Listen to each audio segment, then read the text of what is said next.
On the ice-covered sea, an icebreaker is on its way, but here's the weird thing. The cockpit of this ship is empty. In the bottom cabin, a sailor is carefully searching for something. He keeps looking back. It seems that there is something terrible here. Then there was a sizzling sound from the aisle next to it. He crept over and stuck his head out. The result, sees a topless man kneels on the ground, welded an iron door in front of him with a welding gun in his hand. Suddenly the man stopped. Sensing someone behind, he quickly turned around and stood up, and the crew saw him as if they had seen a ghost with a terrified expression on his face turn around and run. The man also chased after the two leave the cabin inside the welded iron door. There were also cries of ghosts and wolves. Soon after, the Coast Guard has been notified an icebreaker stranded about a nautical mile from the coast. According to information provided by the Maritime Authority, the ship has deviated from its original course. The captain's name is Ola, with over 40 years of sailing experience. This has never happened before. The authority has sent a signal to the ship, but never received a response. That's why the Coast Guard was asked to assist in the investigation. Received message. Sarah decides to partner with Jonas. Let's go together to check the situation. It can be displayed according to weather information. A severe storm will arrive in 3 hours, and it will last at least 2 days, so the two of them must hurry up. Find out why the icebreaker ran aground. Subsequently, the two drove motorboats to the scene of the incident. Soon after, they are finally on the frozen sea. Saw this icebreaker. I thought it was a normal rescue mission, but it's not as simple as they think. Sarah pulls out the loudspeaker, trying to contact the people on board, but there was no response from the ship, so the two chose to forcibly board the ship, follow the boat ladder to the deck, but still no one was seen. Then the two began to search separately. Sarah came all the way to the stern. If there is no suspicious situation, prepare to continue to the upper floor. Just then the blood on the handrail of the stairs caught his attention. He walked quickly up the stairs to the top of the boat. Sure enough, on the deck saw a man tied to an iron pipe. He immediately called his partner over the walkie-talkie. The man's face has turned blue. Sarah reached out to make sure he was still alive. The man is still alive. Sarah immediately untied the rope tied to his hand, and that's when Jonas arrived. Then the two men helped the frozen man back to the cabin. As the temperature rises, the man gradually regained consciousness from his mouth. Sarah learned that the man's name was Peter. Then Sarah went to the lower cabin, but he didn't see half a figure along the way. When you come to the end of the corridor, someone's voice suddenly came from ahead. Sarah came slowly to an iron door. Put your head close to the door. Merry birthday, Oscar. Sarah is ready to open the iron door, but then I found out that the door had been welded to death. Fortunately, there is an angle grinder next to the door. Moments later, Sarah cuts open the solder joint. As he opened the door, a gun was pointed at him. Man with flare gun in hand mouth kept muttering to get off this damn ship. After Sarah identified herself, the man rushed out the door and ran out quickly, and this is when a woman steps forward. Claiming to be the captain behind Ola are the crew of this ship. Jonas, who received the news at this time, supported Peter also on its way to the bow deck. From Ola's mouth, I learned that there were 3 missing on board tracking crew, which Peter has found. Another person went to send a distress signal and has not returned yet. And about the last person, he doesn't want to reveal too much. According to the information provided by the captain, Sarah goes to the roof of the ship. Sure enough, I saw a man lying on the table. There was a pool of blood next to his head. Seeing this, Sarah went over to check the situation. Unexpectedly, the man suddenly woke up, so he's not dead. Just a blow to the head. Passed out. Man's name is Bernie. I won't know until he wakes up. Sarah is a rescue worker sent by the Coast Guard. But just as Sarah told her partner, bad news came over the walkie-talkie. Come to the deck. Sarah saw the motorboat parked on the ice. Gone. I also found a flare gun on the ground from the captain's mouth. The crew member who escaped was named Sturman. Sarah tried to contact him on the walkie-talkie, but got no response. Now the storm has come. They had no choice but to stay on the boat for the night. Due to bad weather, all radio signals have been disrupted. In order to get in touch with rescue agencies as soon as possible, the captain asked Bernie to activate the emergency beacon. Accompanied by Sarah, the two went to the lower cabin. I didn't expect the emergency device has been sabotaged. From Bernie's mouth, the person who broke the device is the mechanic. Rice grain since going to bed, and they realized that something was wrong with him. He never eats, drinks, or sleeps, and always say, I heard some strange noises. He completely lost his mind 2 days ago, hacking around with an axe. Bernie passed out on the table. Thanks to him, it is estimated that he was also responsible for the grounding of the icebreaker. After dinner, Sarah came to visit Peter because he was the last person to see the grain of rice. I saw Peter lying in bed. I keep talking about the winter solstice. Sarah wants to keep asking on the walkie-talkie. Then suddenly Jonas's cry came. Sarah heard the sound and ran off the boat onto the ice. Under the illumination of flashlight, he saw Millie topless has stuffed Jonas into the ice hole and joined us. Too late to think, Sarah ran over and grabbed her partner's hands. Jonas that can be submerged in seawater. After struggling a few times, the body suddenly stiffens. Then release your hands and quickly sink into the water. Seeing this, Sarah took off her coat and jumped directly into the water, but visibility in the murky water is extremely poor. After searching for a long time, I didn't see Jonas. Just then a strange sound came to my ear. Feeling a little panicked, Sarah prepared to return to the surface, but the hole above his head mysteriously disappeared. In a panic, he kept beating the ice until he couldn't breathe. He's completely incapacitated. At the last moment, when consciousness disappears, he clearly saw the hole above his head. Pretty soon, Forney and her companions dragged Sarah out of the water in a coma. He saw his father on the other hand. The rice grains have quietly returned to the ship. He took the axe, aimed at his head, and poked it hard. and he goes to the distribution box. He waved the axe in his hand and chopped it down at the same time. Sarah also woke up from a nightmare. Then he looked through the crack of the door. I can vaguely see the corridor outside the door in the dim light. Stood a man. I didn't find out until I opened the door. The person who appeared in front of him turned out to be Jonas. Did he climb out of the ice hole? Just when he was wondering about it, I put a hand on his shoulder. And Sarah came to herself. Jonas' figure also disappeared in an instant. Looking at the empty doorway, was that just a hallucination? Bernie comforted Sarah as he spoke while helping her to the bed, but he couldn't help but turn his head to look at the door, and his terrified eyes completely betrayed him. He knew that Sarah wasn't lying. What was it that he just saw? And the next day, Sarah got up and checked her weapon. He wants to find the killer of his partner. As long as he is still on board, the danger remains. But no one knows where the rice grains are hidden. With anger, Sarah finds the captain, and in the tone of a leader, order everyone to find the murderer together. The next second, he was slapped in the face by reality. The captain believes that the most important thing at the moment is to get in touch with the rescue department, so let his deputy Eli take Sarah to check the radio. Wait for the two to arrive at the mechanical cabin. Discover the electrical system connecting to the cab has been destroyed. Don't think it must be Millie. Just then, footsteps on the stairs. Sarah leaves Eli alone to repair equipment. I followed the stairs to the upper cabin. Come to the hatch junction. He heard Bernie arguing with crew member Matt. The two are about to fight. Sarah quickly came forward to stop. See the police here. Matt also let go and turned away. The reason for the dispute between the two, Sarah wasn't interested. He just wants to know where Millie is hiding now, and Bernie takes Sarah to Peter's room. Because on this ship, he's Millie's best friend. Under Sarah's questioning, Peter admitted that Millie had tied him to the bottom of the boat. Even if I almost froze to death, he didn't think Millie was a bad person either. Sarah wants to know what happened last summer, but Peter kept his mouth shut and didn't want to say any more. Than the radio in the cabin suddenly sounded. The radio has been repaired. Received message. Sarah comes to the cockpit. The captain was calling for rescue services ashore, but there was no response on the walkie-talkie. The storm continues outside. It is estimated that it will take until the storm stops to get in touch with the outside world, so the captain ordered teams of 2 take turns staying by the radio, send a message to the outside every 2 hours. Soon it was night, just in time for Sarah and Bernie to be on duty. The two are chatting. Sarah asked about Millie. He wants to know what really happened last summer. Bernie didn't want to bring it up again. See, can't refuse. And finally, he told us what he had learned. Last summer, Millie is in huge debt due to failed investments, so he loves underwater exploration, staring at some sunken merchant ships. It is said that an accident occurred while exploring an underwater shipwreck. Millie almost drowned. Just then a call for help came over the radio. It was Sturman, who stole the motorboat. He said he was lost in the fog. The cold air was about to freeze him. Bernie quickly asked where he was, but here's the weird thing. He doesn't seem to be able to hear Bernie. Just keep complaining that the weather is too cold to bear. In a few seconds, the radio went completely quiet. Bernie immediately picked up the phone, reported the situation here to the captain. At the same time, a deep melody echoed in Sarah's ears like someone humming. In my ear, follow the sound. He came to the top of the stairs. Suddenly, a figure flashed in the light. Sarah ran down the stairs at once. Sure enough, at the end of the corridor, he saw Millie's figure chase Sarah all the way to the mechanical cabin, and Millie was sitting on the floor with her back to him. Hear the words of the rice grain. Sarah stopped resisting immediately, sitting on the ground. Take this opportunity. Rice picked up the axe on the ground. When he comes back, Sarah is also awake, and use all your strength to resist. In the end, Sarah took the axe from Rice's hand, hit him hard on the head with an axe. At this time, Bernie, who heard the sound, also rushed here. Then he put the rice grains that had passed out tied to a pillar the other side. The captain came to the cockpit after receiving a call from Bernie. Eli kept calling Sturman on the radio, but the other party never responded. Just then, a signal flare outside the window lit up the night sky. A moment later, Sarah returns to the cockpit. He told the captain that he had caught the grain of rice, and the captain and the others just looked at each other and has not made any comment on this. Then the captain sent Sturman a signal, told Sarah now that the storm has weakened, he's going to send someone to the rescue. Hear this news. Sarah said she was going too, and that's when Bernie comes in front of the crowd. The captain winked at Eli. As soon as he heard it, Eli immediately turned around and walked out of the room, where Sturman sent the signal about 3 kilometers west. Hear this news. Bernie is unbelievable. He stole the motorboat and didn't return to shore, but towards the middle of the sea. What kind of operation is this? Then the 3 people got off the boat. Let's go to the place where Sturman sent the signal. After 40 minutes, several people arrived at the approximate location, but Sturman was not found, and not only that, even the compass is useless here. Sarah saw open marks in the snow. He crouched down to check the situation. Then the low melody came to my ears again. With a humming sound, he slowly closed his eyes. But when he opened his eyes again, a thick fog has risen around. Need a hell of it. Suddenly, Sarah was in the mist. I saw something not far ahead. Several people slowly walked over with flashlights. Come to see clearly, that's the stolen jet ski. And this time, Sturman sitting outside the boat has been turned into an ice sculpture. But this was incredible.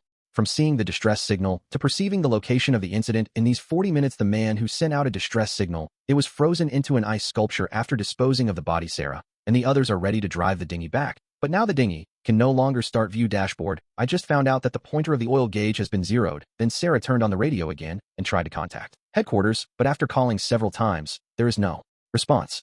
Then he opened the trunk of the dinghy because when I left, the base partner Jonas prepared a barrel of oil in advance. Next to Bernie, still wondering about Sturman's death, he wanted to know. Is this related to Peter's prophecy? The voice has not yet fallen. Bernie looked serious and slowly raised his hands. Wait for Sarah to turn around, only to find out that Matt had pointed the gun at them just while Sarah was taking the oil drum mats in the cockpit. Found the gun Jonas left behind, but Sarah can only hand over the keys to the motorboat. Just as Matt was about to pick up the key, Bernie rushed up immediately. He wanted to take the gun from Matt's hand. I didn't expect that. In the process of competing, Matt pulled the trigger, but this shot wasn't fatal. The bullet just hit Bernie's arm in the panic. Matt also dropped the gun. Sarah also took the opportunity to take control of the situation. On an icebreaker, Peter learns that the rice has been caught. He wanted to save his comrades. But Mother Anya doesn't want her son to get close to the rice grains. In his opinion, the rice grains have been possessed by evil spirits. For the safety of my son, he reassured Peter, while expressing that he will take good care of the rice grains. A moment later, Anya walks out of the room alone, with a sharp knife in his hand. To the lower mechanical compartment, Anya rushed to the rice grain, put the knife to his neck, then Eli dragged Anya out of here, and Millie also stepped on the bean on the ground. Wait for Eli and Anya to return to the room. Peter was found sitting on the ground. The mood seems to be a little excited. Anya tried to comfort her son, but Peter kept thinking about the rice grains. He thinks you can save a grain of rice from the darkness. Watching Peter get more and more emotional, Eli told Anya to leave first, stay, and continue to persuade Peter. After the door to the room closes, Eli grabbed Peter by the hair. Just then Peter seems to have heard something, then he broke free from Eli's hands. He got up and walked out the door. Quickly wait for Eli to chase out of the room. Peter has disappeared. The next morning, Sarah and the others drove the motorboat back to the icebreaker and reported Sturman's death to the captain, and Eli ran up to them. Immediately after, Sarah began to search the cabin for traces of the two. Suddenly, Anya ran out of the aisle next to her. From his mouth, Sarah learns the truth. Last summer, Millie saw the night girl while diving. Legend has it that it was a witch who was buried at sea 500 years ago. No one who saw him survive the rice grain seems to be alive. Actually, he's already dead.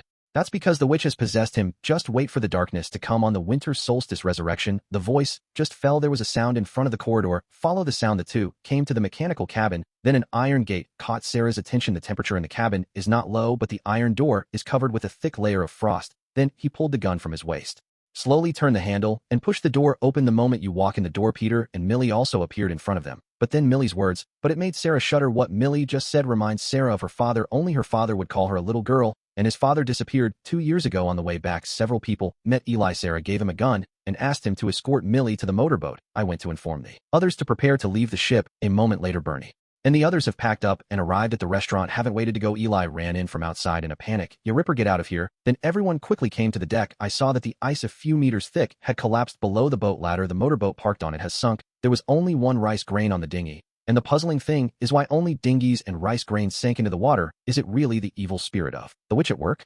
Sarah finds first mate Eli. I want to know what happened last night. Just because he was the last person to bring the rice grains to the dinghy, Eli reflects on what happened last night. Before the grains of rice are put on the dinghy, said some strange things to him. So Eli took him into the dinghy.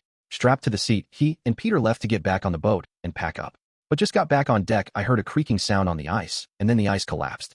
The dinghy sank rapidly. It's like a powerful force forcibly dragged the dinghy into the water. Here, his description. Sarah also suddenly thought this is exactly the same situation as when Jonas fell into the water and Bernie's in the cockpit. Eli asked him to find a nautical chart of the stranded area. After calculation, the icebreaker is about 30 kilometers away from the coast. Eli suggested that everyone could walk back to shore, but Sarah and Bernie are against it, because under the unknown sea, hidden ice flows and cracks, there are invisible undercurrents. If something goes wrong, everyone could be buried at the bottom of the sea. When both parties disagree, they called the captain. Size mild. Sarah recommends trying to put the ship on commercial routes as long as a boat passes by. There is hope of rescue, but here's the thing. Since the rice grains destroyed the main control power system, the icebreaker's engine has stopped working, so the captain asked the crowd to check it out, see if you can fix the power system. Then a few people came to the mechanical cabin. After inspection, it was found that one of the generators also failed. Eli and Sarah come to the generator room. Inadvertently, Sarah found out the pipes here are covered with a layer of frost. Just when he was wondering about it, the door to the room suddenly closed. It was too late for the two to run out first. Use all your strength to turn the mechanical flywheel of the gate, but the flywheel doesn't move. Just then the lights in the room suddenly went out, and then the fire alarm went off. Carbon dioxide is spewing out of the overhead pipe. If you don't open the door quickly, both will suffocate in 20 seconds, although there is a spare bottle of oxygen next to it, but I can't make them last a minute. Bernie outside the door sees the alarm go off. Rescue was called immediately, but the door switch looks like it's welded to death. Can't move at all. Matt got the message and rushed here to help, but it doesn't matter if you put all your strength into it. Inside the gate, Sarah breathed the oxygen from the bottle alternately to prevent suffocation. After a few seconds, Sarah, severely deprived of oxygen, slowly collapsed to the ground in a trance. He saw a woman in a black robe appeared in front of her, then it turned black. You lose consciousness. Soon Matt flipped the switch. The door slowly opened. Eli and Sarah were also quickly yanked out the door fortunately. The rescue was timely, the two are safe and sound. It seems impossible to start the ship. So many weird things have happened lately. If you stay on the boat again could endanger everyone's life. So the captain agreed with Eli, let him lead the group back to shore on foot. Everything is ready. Sarah came to the cockpit to say goodbye to the captain, and they got off. Began the walking tour as the sun was setting. Several people passed by an island covered with weeds. According to Bernie, Anya comes from this island. A moment later, Eli found a safe place around. Give everyone a break. Take this opportunity. Sarah asked Anya about the island. The name of the island is Cario. Then Anya told Sarah the story of the night girl. Legend has it that she was a fisherman. Every night you go out to sea with a full load. Gradually some fishermen on the island became jealous and spread rumors everywhere. Said all the fishermen's boats and nets on the island cursed by her men can't stand it. A skinny woman is better than them. Therefore the islanders tied him to a boat and burned him alive and sink the body into the depths of the sea. But it didn't take long. The islanders died one after another. More rumors. All the gold on the island was also carried to the bottom of the sea by him. Break over. The crowd began to continue on their way. At night they came to a place of thin ice. Because of the ocean currents underwater, the ice here is extremely fragile for everyone to pass safely. The crowd divided into three groups. Team of two walk carefully. When Sarah and Bernie came out onto the ice, the sound of cracking ice cubes suddenly came from under my feet. Seeing this, the two of them lay on the ice and moved slowly. Just then Sarah heard movement under the ice. He lowers his head and puts his ear to the ice. Then he finally heard the deep melody. It's the tune my father usually hums. Suddenly Bernie's hand clapped him. Sarah also woke up in an instant. Get up from the ground, and there was a fog all around. Then a flashlight appeared in front of him. Wait for the light to move in front of you. Only then did they see that the people running over were Eli and Matt. Just when a few people were at a loss, Sarah saw a figure appear in the fog. Watched the figure slowly approach. He pulled the gun from his waist and pointed a gun at that person. Bernie and Eli were puzzled by his actions. After a struggle, Matt disappeared into the fog, and the rope between him and Eli, it was also forcibly torn off. At this time, footsteps came from behind. They turned around. I found that Anya and her son appeared in front of me, and the thick fog that had just filled the surroundings disappeared in an instant. What made everyone even more unbelievable was that they're back again on the island called Cario. The voice has not yet fallen. The ice beneath my feet suddenly began to vibrate, and in Sarah's cries, several people also quickly ran towards that place full of weeds. Several people ran desperately to the island. I turned around and found icebreaker with lights on just a few hundred meters ahead. The horrific incident that just happened has left everyone in fear. Choosing to go back to the ship at this time is definitely not the best option. Unfortunately, everyone can only stay on the island for the night. Fortunately, Anya used to live here, familiar with everything on the island. Eli grabbed Sarah. On the way, the crowd followed Anya to an old house. After confirming that there is no danger, all people enter the house. So this is Anya's house. She left the island with her son 20 years ago. The house has also been vacant to this day. Because of the cold weather, they started a fire in the house, and Bernie got up, and he wanted to go outside. Anya quickly stood up to stop. Because it's not safe here, it is best not to leave the house before dawn. While the two argued loudly, Sarah felt the room suddenly became very quiet. He turned around slowly. I saw a person standing outside the window. Then he opened the door and walked out of the house. Quickly, Sarah goes outside. I saw a figure on the opposite side. Bernie followed his gaze. Sarah didn't listen to Bernie because he is convinced his dead partner Jonas is right in front of you. The two turned and ran back to the house. Quickly, just ran into the room. The burning fire went out in an instant. Then there was the sound of the boards squeezing around. Sarah asked Bernie to find something to block the door. The voice has not yet fallen. A flickering light suddenly appeared outside the door. Seeing this, Eli ran over and held the door. Bernie blocked the door with the cabinet next to it. Anya grabbed Peter's hand. Praying without stopping, Sarah pulls out her gun, staring fixedly at the door. When Millie's figure appeared in front of her, Sarah pulled the trigger. Without hesitation, the two people blocking the door were also almost hit by bullets. Just then, Sarah saw Millie approaching. The voice just fell. The sunlight outside shines into the house through the crack in the window. Only then did everyone realize that it was dawn. As a devout believer, Anya sensed the presence of evil spirits, but he can't see it. But Sarah is different. He can see the dead. In Anya's words, the reason why I can see the dead, it means that Sarah almost became one of them too. Only the dying can see the dead. Sarah also remembered when she was looking for a partner in the water, almost drowned, and that was after that. He always encounters something unexplainable, but what puzzled Anya the most was legend has it that when the winter solstice comes, all the dead will disappear with the darkness. But I don't know why. Not only did the souls of the rice grains not disappear, he also followed the crowd to the island. Then Eli and Sarah went to the beach. What happened last night really scared Eli, because Sarah's situation is exactly the same as before the rice grain. They see things and they go crazy. However, while the two were chatting, Sarah suddenly realized this area looks familiar. He immediately remembered when he was a child. His father brought him here to fish. Thinking of this, he immediately went back to the island to find Peter. Ask him, when I came here last summer to dive with Millie, did you see any other ships appear?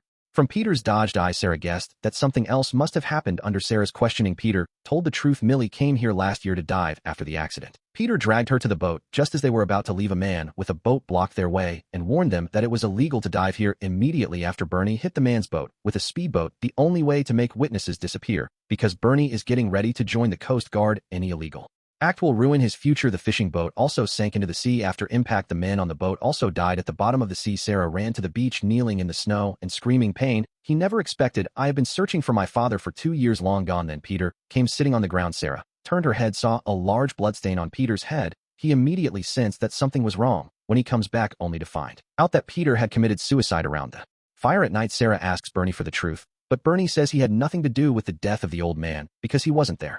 He is only for Peter and others. Provides a nautical map near the island, but Eli didn't believe him and speculate that he killed Peter to hide the truth, and they were arguing. Anya immediately walked out of the room. Then Sarah followed behind. A moment later, the two went to the beach. Sarah saw a figure not far ahead. Sarah slowly walked towards the figure. Come to see clearly, it was Millie's ghost that appeared in front of him. A little girl made Sarah very confused. Except for father, no one would call him that. Does the grain of rice have anything to do with my father's death? He came to the rice grain and stretched out his hand. When you touch the soul of the dead, a strange picture flashed before his eyes. He saw the scene where rice was saved from drowning. I also heard my father drive them away. I felt that the fishing boat was hit and sank. The pain of my father falling into the water and drowning. Sarah, who learned the truth, withdrew her hand. Now he finally understands the reason why these ghosts always appear back to the shore. Sarah told Anya she already knows what happened last summer. Now everyone must return to the ship soon. After several people returned to the icebreaker, Sarah asked everyone to wait in the restaurant first. I went to the cockpit to find Captain Aura. Just stepped into the cockpit. I heard a sizzling sound on the radio. Sarah walks over and picks up the intercom machine. Did not expect father's voice suddenly came on the radio. That was the last time they talked. Original Sarah's father found out he had cancer. In order not to drag down my daughter, he is going to sell the boat. Let Sarah take her grandson to live in the city. I stayed on the island for the rest of my life. Sarah had a big fight with her father over this. I didn't expect this turned out to be the last conversation between father and daughter. Remember, now Sarah regretted it. Just then the lights in the cockpit suddenly came on. Finally, Sarah came to the lower mechanical cabin. Sure enough, I saw the captain here take advantage of the time when everyone leaves the ship. He actually fixed the ship's electrical system. As the two turned the switch together, the engine also resumed working in an instant. The captain followed Sarah back to the dining room. See, everyone has arrived. Sarah starts to unravel the truth. Last summer, Millie and Peter are near the island of Cario, conducted an illegal dive. Bernie provided them with a map. According to Anya, the legend of gold buried in a shipwreck. The two men dive into the water in search of the legendary treasure, and there was a third person involved, but they didn't succeed. And Sarah guessed that the third person was the captain. No one thought the captain actually admitted that the third person was him. But when Sarah said to be charged with illegal diving and murder, when arresting him, the captain was stunned. After the incident, an old sailor discovered their illegal behavior. But when several people are ready to leave, not only did it sink the old man's boat, they threw him into the sea and drowned him alive. But they didn't know that this old man is Sarah's father. Hear this, and he stood up. It turned out that Sarah had already seen the truth. He just wanted to hear Eli admit it. Then Sarah was ready to arrest Eli. Just then Anya suddenly felt something was wrong. He told Eli not to listen to evil spirits, but the next second, Eli directly strangled him by the neck and threatened Sarah with a screwdriver in her hand to drop her weapon. And Sarah is also on. Eli saw the shadow of evil spirits immediately after Eli stuck a screwdriver in Anya's neck. Then he took the opportunity to run out of the restaurant. Sarah chased all the way to the deck, but I didn't expect Eli to suddenly appear behind me, and I hit him on the head with a stick. In a trance, he remembered his father to bring the murderer to justice. He struggled to get up from the ground. Eli just ran off the boat. I heard a gunshot behind me. A moment later, Eli takes Sarah to the wreck site. Sarah wanted to kill him here to avenge her father, but at this moment, Anya's voice suddenly came into my ears. Then the strange fog appeared again. The evil spirit also slowly appeared in front of Sarah's eyes. Then footsteps came from behind. Sarah got up from the ground, turn around, and he finds himself in front of his dead father. He told his father that he had caught the murderer and said a final goodbye to my father. Then the old man turned and slowly disappeared into the fog. In the next second, Sarah is back to reality, but Eli looked at him in horror. The feet also unconsciously retreat. Suddenly, there was the sound of ice cracking under my feet. The voice has not yet fallen. Eli stepped into the air and fell into the ice cave. So Sarah runs over and tries to grab his hand. Then a voice came to Eli's ear. After sinking into the water, the ice also mysteriously disappeared. Just as Sarah was wondering, the walkie-talkie in the pocket suddenly made a sound. Finally, Sarah made contact with the rescue team. Soon after, the rescue team brought the people on board back to land. Rescue Anya from danger. Captain Orange Shields' his men will also be punished by law. Bernie also apologized to Sarah for his stupid behavior. He also said he wanted to become a marine inspector after everything is over. Sarah and her son arrived at the port where their father had docked, wrapped fishing nets around the post as a tribute, ready to leave. Sarah turned around. When I saw Jonas reappear in front of my eyes, he finally understood what his father had said to him.